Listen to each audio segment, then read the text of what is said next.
Eu gostaria de conversar com vocês a respeito da integralidade do corpo humano.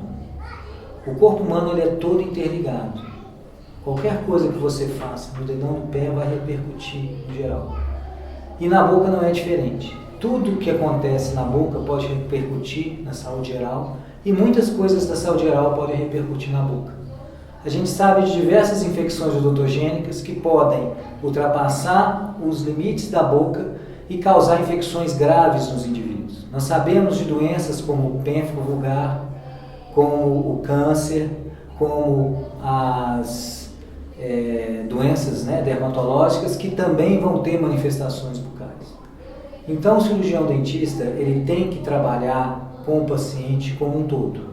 O que eu proponho a vocês é trabalhar com o diagnóstico e planejamento integral, onde nós vamos apoiar em 5 pontos básicos.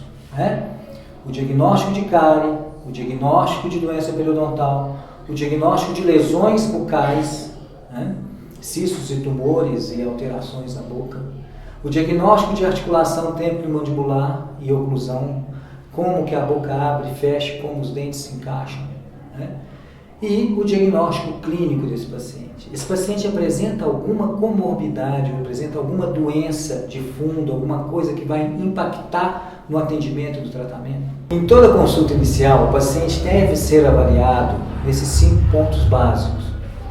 E a partir daí, depois dessa consulta inicial, com base nesses dados, a gente estabelecer as necessidades em cada ponto específico. Então, com base nesse diagnóstico integral, visando o paciente como um todo, nós vamos estabelecer um planejamento integral. Várias das alterações do paciente podem impactar no tipo de tratamento, no tempo de tratamento e como que você vai trabalhar esse paciente.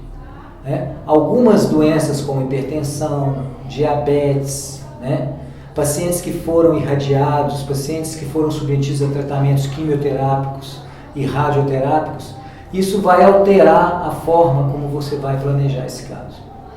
Então eu proponho uma avaliação do paciente como um todo, visando esses 5 pontos básicos e a partir daí construir o planejamento desse paciente. Qual a real necessidade que ele tem, qual o risco à cárie que ele apresenta, qual o risco à doença periodontal, se a oclusão dele, se a mastigação dele está contento, e tudo isso visando uma reabilitação desse paciente, de forma que eu consiga trabalhar a restauração das funções mastigatória, respiratória, de fonação, deglutição e as funções estéticas desse indivíduo.